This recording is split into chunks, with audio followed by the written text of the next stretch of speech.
On the missing Nigerian schoolgirls, some now are calling for President Jonathan governments to negotiate with Boko Haram militants to secure the release of the over 200 schoolgirls still being held captive. On a brighter spot, 63 other women and girls who had been held captive by the Islamic terrorist group have escaped. The hostages were part of a group of 68 women and girls kidnapped on the northeast Borno state earlier this month. Now, for the latest on the missing schoolgirls, Heather Murdock joins us live via Skype from Abuja, Nigeria. Heather, is the government anywhere closer to rescuing these girls? They say they are. Yesterday, an official said that recent arrests, including one late in June that was reportedly a key mastermind of the abduction, have led to information that have brought them closer to finding the girls.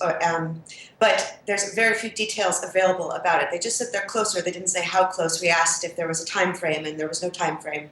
And the official cited that the information was classified, and so that's why he wouldn't tell us anymore.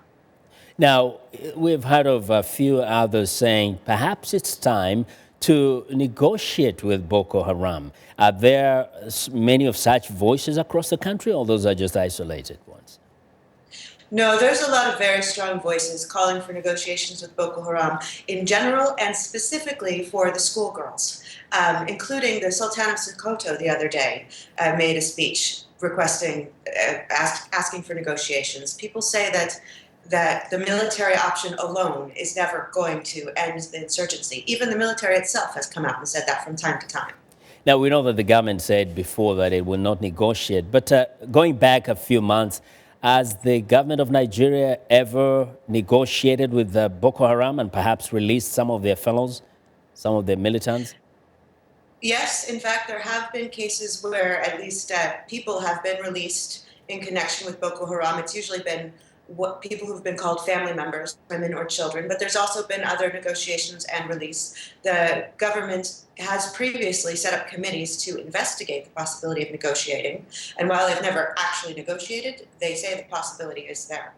Now, we know that the government has not really clearly acknowledged that the 63 girls have escaped, but there are reports out there that those girls escaped. Is there any family member who's come out and said, we've received our girl back or my wife back? Okay.